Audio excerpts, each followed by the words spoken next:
You're listening to the Valley Current.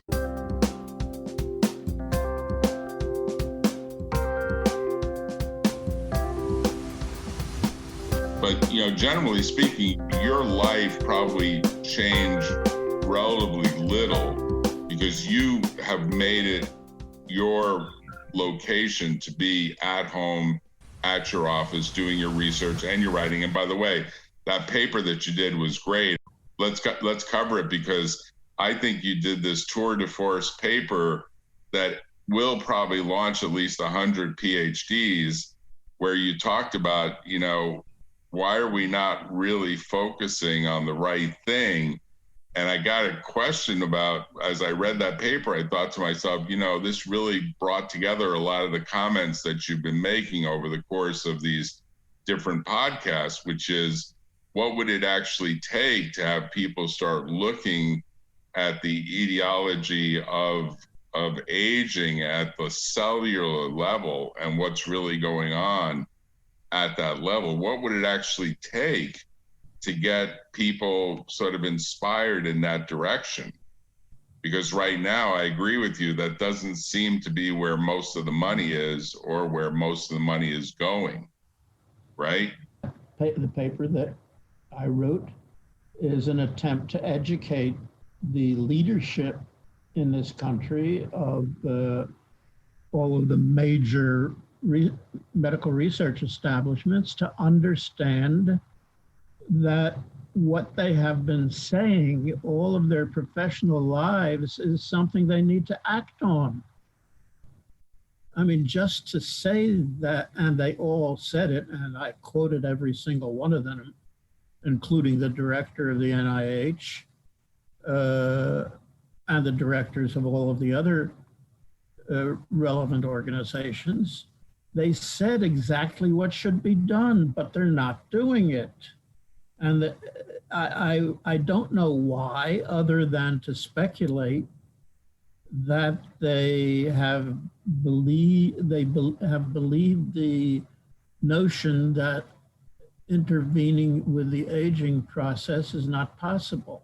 And that is probably true, but all of the pieces are in place to do research on the etiology of aging, not to intervene with the aging process, which I don't think is possible, but as I indicated in the paper, to look at the differences at the molecular and even atomic level between the molecules in old cells or cells at the end of a lineage and young cells, to see what the differences are in order to answer the key question, and that is, why are the leading causes of death associated with aging?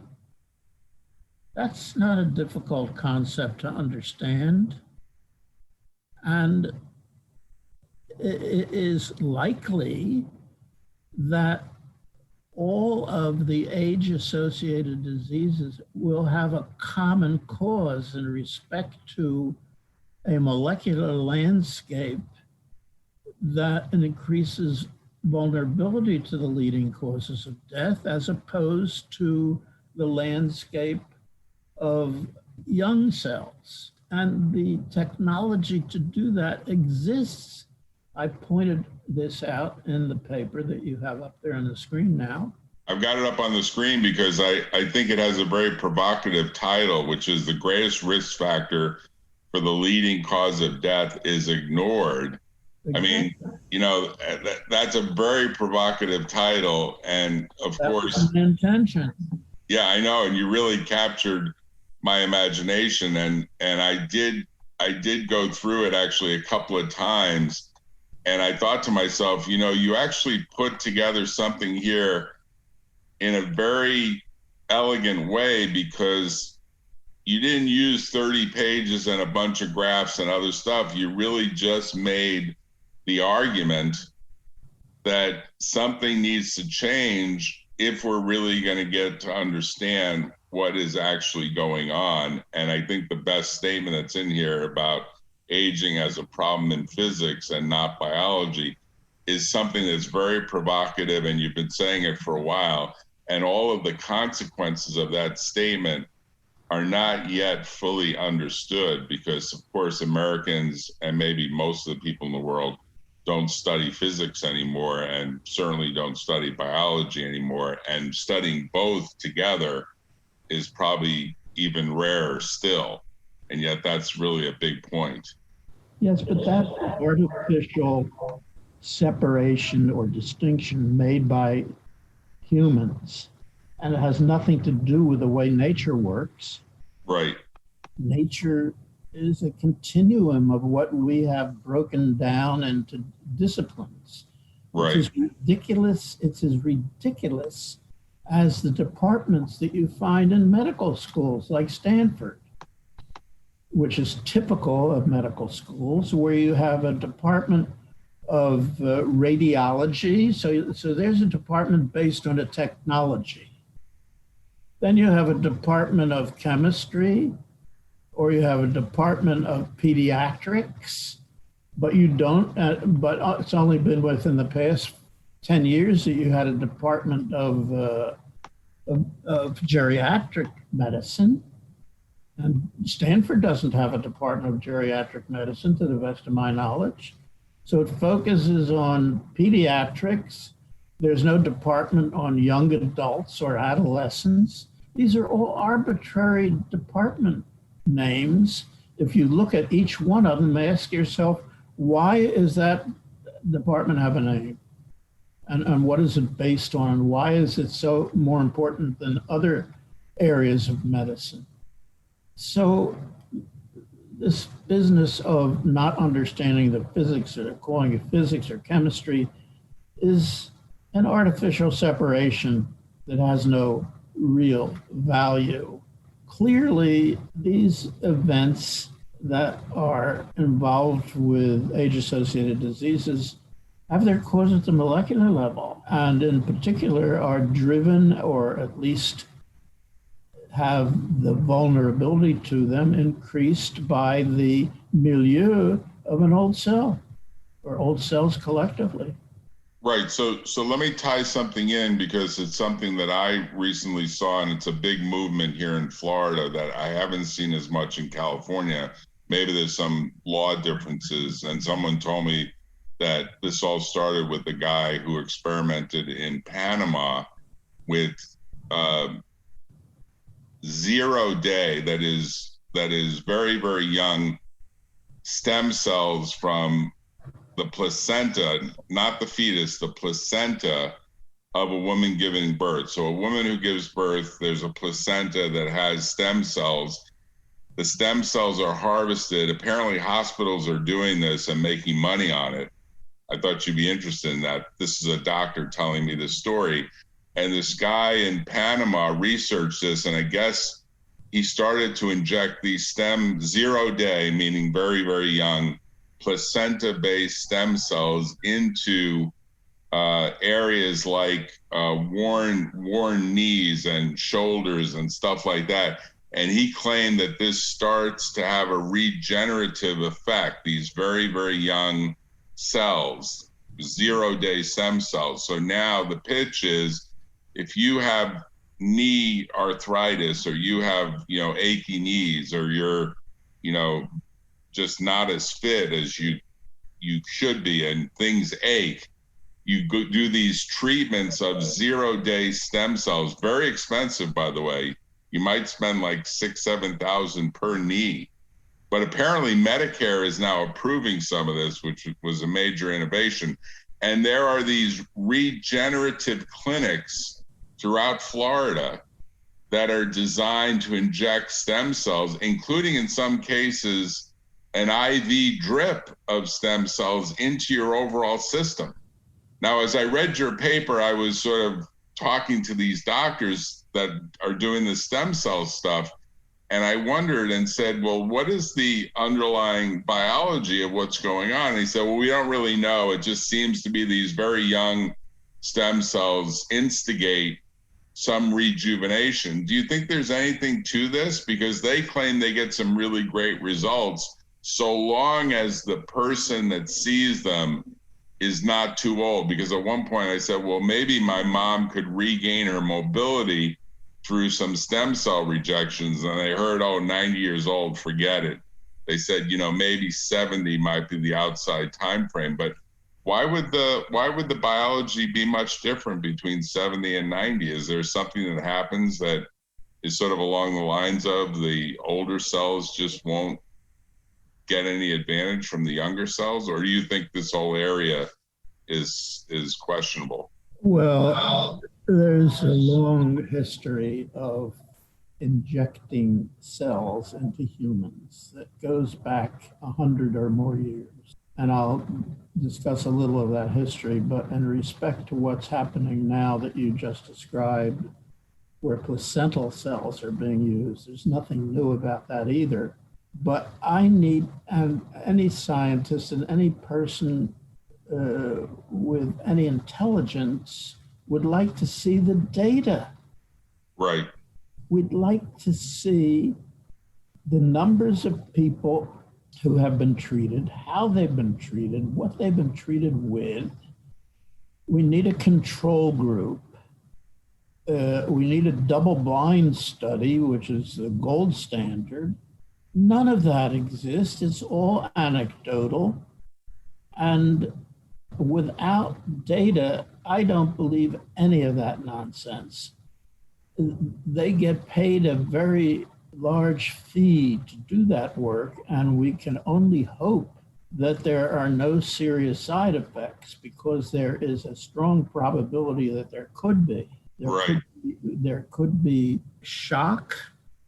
There could be all kinds of side effects. There could be some disease, although I'm told there is some really strong control to make sure that the placenta is not carrying a disease, because I imagine, particularly in the time of COVID-19, you would worry about any sort of contagion that results in that placenta.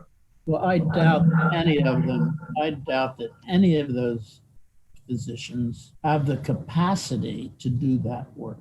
There is no way that they can determine in their own laboratory, or in any other laboratory for that matter, that those cells are free of any infectious viruses or other microorganisms. That is a very serious problem. It goes, and let me tell you something about the history. This goes back at least to the 1920s, and I've written about this in my book on the how and why we age. But the more recent ones were in 1928. There was a fellow in Kansas, get his name now, who was injecting men with monkey testicular tissue in the belief that that would regenerate or enhance their sexual appetites. And he was so successful financially, he has essentially a mill that treated men allegedly with this material. Fortunately, although we really don't know because the data is not available, how many men died as a result of that or contracted whatever infections may have occurred. He became so well known that he ran for governor of the state of Kansas. There are many other places. There is a famous place, I think it's still operating, called La Prairie outside of Geneva, Switzerland, where they injected tissue, I don't remember now, from lambs or goats or some fetal animal tissue into humans, selling the idea that these injections had rejuvenative capacity. And they gained a lot of notoriety because people like the Pope was treated, one of the popes at that time, Charlie Chaplin was treated, and other dignitaries. And La Prairie, you can look it up.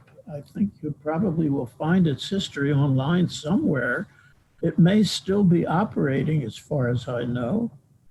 They had hundreds of people coming there for these treatments. And there's no evidence whatsoever that they changed in any way at all the underlying aging process or longevity process. There's absolutely no evidence that would persuade anyone or any scientist to believe that that was occurring. I haven't looked up the name at all, but I'll bet it's there somewhere. La Prairie. Yeah, let's see if I could find it. But I'm kind of curious. Is it because they're worried about the data being bad that they don't do the science? No, they're worried about the loss of money. Okay. They get a lot of money. They may have to pay $10,000 for a treatment. You don't want to lose that. So it's better not to have the data because it might be. Of course. So there's a long history. I've just touched it. Well, I think the guy that you were thinking about, just to sort of, catch up to the conversation here, is a guy named John Brinkley. Is the guy from Kansas, I think. So I did find that. So let me show you. Let me show you what I found about him. I did find John Brinkley. That's the guy, yeah. 1885 to 1942, an American quack who fraudulently claimed to be a medical doctor. He, in fact, had no medical education, right. And he achieved national fame and great wealth through the transplantation of goat testicles. That's what I said. Yeah, into humans. Brinkley promoted this procedure as a means of curing male impotence. Eventually, he claimed the technique was a virtual panacea for a wide range of male ailments. He operated clinics and hospitals in several states. My memory was pretty good. Yeah, it was pretty great. And he did run two campaigns, not one, to be governor of Kansas, one of which was almost successful. So, I guess if you have enough money, but you're saying he came up with this idea and he was actually kind of a relatively poor person. Like, he kind of made his way. There's quite a story here. Whoever wrote it got into some great detail. It's interesting. Yeah. Well, so there's a long history of these quacks, and they're still with us today. And Florida is a hotbed for that kind of nonsense because there's so many old people who have retired. The old people have money. I'll tell you, the old people have money and they will spend it on medical procedures. They will spend it. There's no question about it. Well, so it should come as no surprise of what's going on in that state in respect to the frauds that are being done to older people who are gullible, know nothing about medicine, and want to live forever, which is going to be impossible. So what more is there to say? Well, you could say that some of this stuff, I think, just generates some degree of hope. And that psychological state change is a positive thing. It's like I had a lawyer once say to me when they presented a case to a judge about a trademark for a perfume. They said, look, this trademark is really important because what my client is selling is not this water that has this great smell to it. Selling a dream. He's selling a fantasy. He's selling a fantasy. He's selling the idea that if you put this perfume or aftershave or cologne on, you will be immediately attractive and everyone will want you. And that makes you feel better because you feel like $1 million when you smell like $1 million. What the judge has to ask this person, show me the data. Right. But of course, the data is for many people in the sales. It's not in the actual double-blind control test. To demonstrate that the dream or whatever is being sold with the perfume is real. Right. It has happened. It's not difficult. Right. But the other thing that I want to say is this principle, which we see now, and we are discussing, started in biblical times. King David, on his deathbed, was told to sleep with a young virgin. They delivered a young virgin to his bed. This is all described in the Bible. And he died anyhow. There's a name for that particular treatment of a virgin being put into the bed of an old man. And I forget the name, but it actually has a name because it has been practiced through the centuries. Well, isn't it sort of along the lines of the only way you can regenerate yourself is by having a child from a woman that's young enough to actually have the child, and the child becomes to some extent a copy to some extent of your DNA? Well, that's no different than having a child at any age. Do you see what I'm putting up? I'm putting up the centers: Regenerative Orthopedic Institute, Regenerative Health Centers, regenerative this, regenerative that. And what it is it's an actual brand that supplies these regenerative 0-day placenta-based stem cells. Well, I don't know how they get away with it. Their FDA warns about stem cells. Yeah, I know. And that to me probably is where the state of the art is right now. The FDA is worrying that people are overselling them. The FDA can't close those places down because they don't have the manpower or woman power to investigate each and every one of them. And any side effects that may have caused deaths or incapacitation of some sort has not reached their ears yet. And furthermore, these places pay off the politicians in Florida to stay away from them. They contribute to their re-election funds. Right. It's a whole system in Florida. I mean, I lived there for 2 years. I'm not a stranger to what happens in Florida. And it's just trading on people's ignorance. That's all it is. Well, it's also trading off of people's desire to have something that they can imagine is going to help them with whatever the problem is. That's been going on since recorded history. Right. There's nothing new about it. And since recorded history, it's never worked. Never. So how much more data do you need if the answer is never?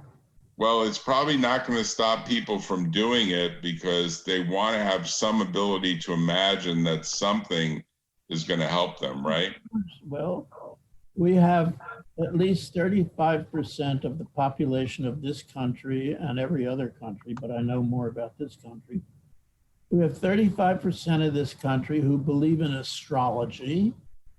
They believe in ghosts.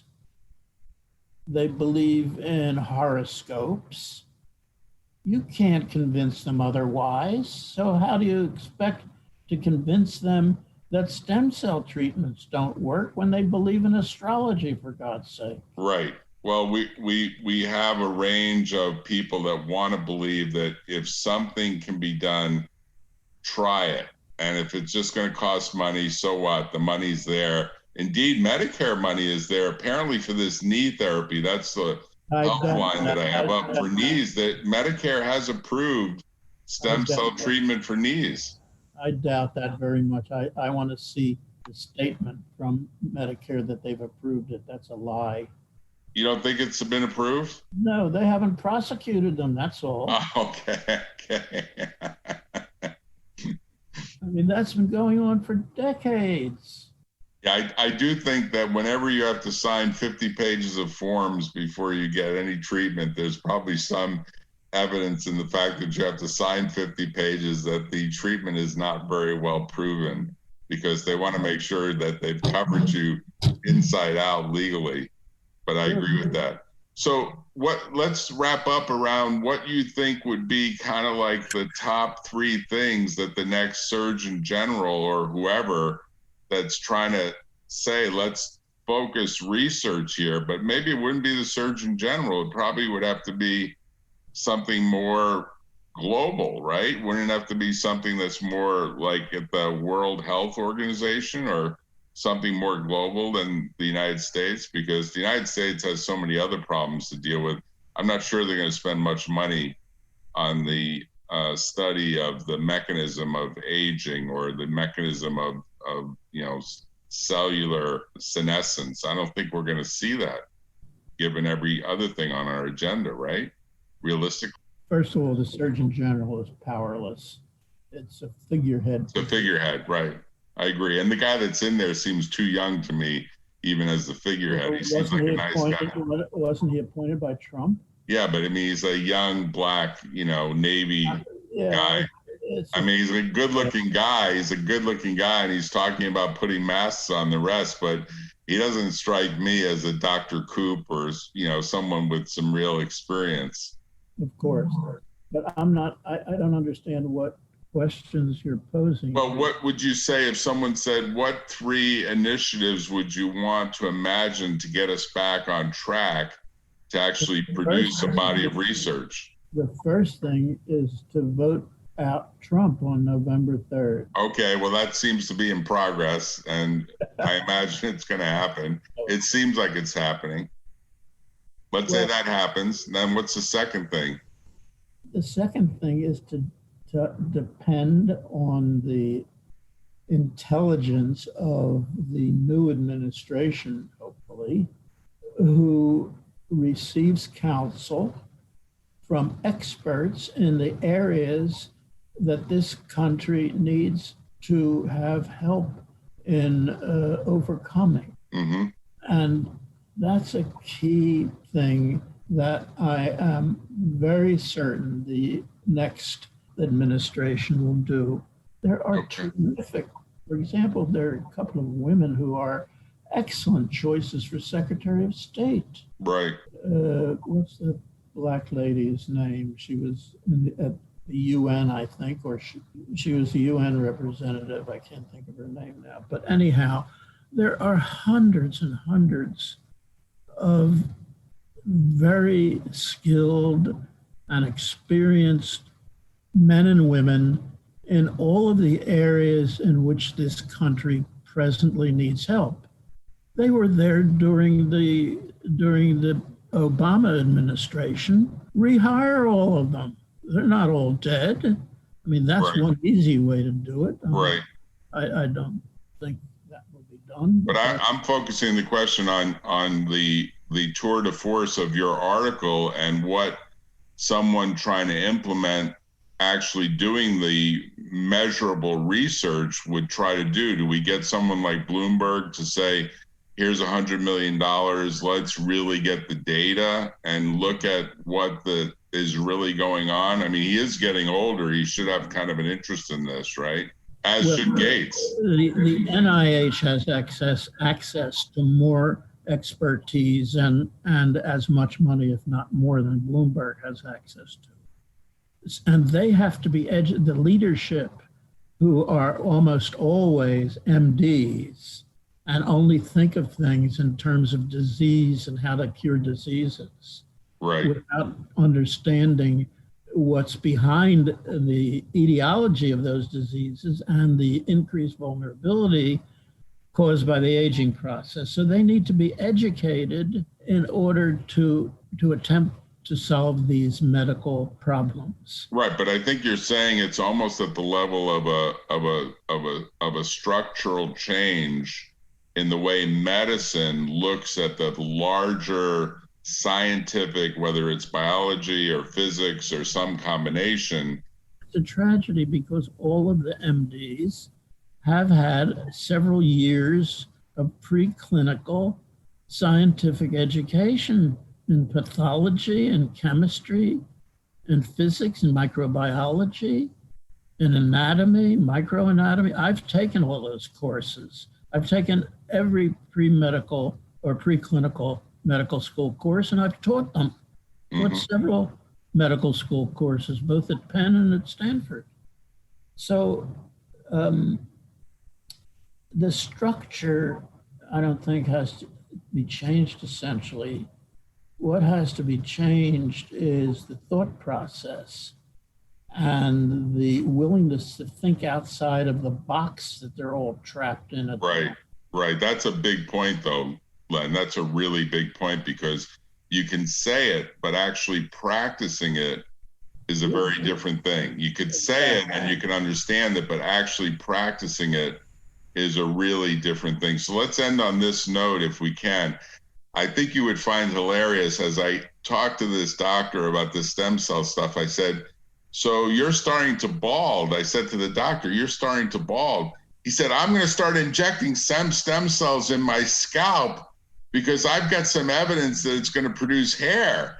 And I said to him, Len, I said, if you make that happen, you will have lines of people coming to your clinic, not only for their knees and for their shoulders and for everything else that aches them, but man, every man will be up there saying, I want my young hair back, please let me have it. No, the lines of people who will be arriving will either be the police or attorneys or representatives from departments of health who want to see the data and will then accuse him of fraud. But the ultimate quip I said to him is, if you could actually get hair to grow, I think you'll have Donald Trump at the front of the line. He'll want his hair back. That's not his real hair. He'll want that back. Well, I don't know why. I often wondered why people who are bald think that that's shameful or unpopular. There's something about having hair, Len, that just makes you feel young. I can tell you that. Hey, Len, thanks for spending your time with me today. I appreciate it. I'll look forward to next week. It's always a pleasure.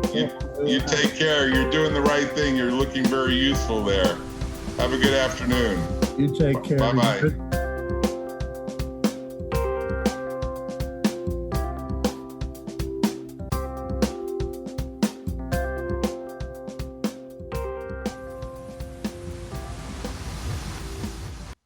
Tune in next time on The Valley Current.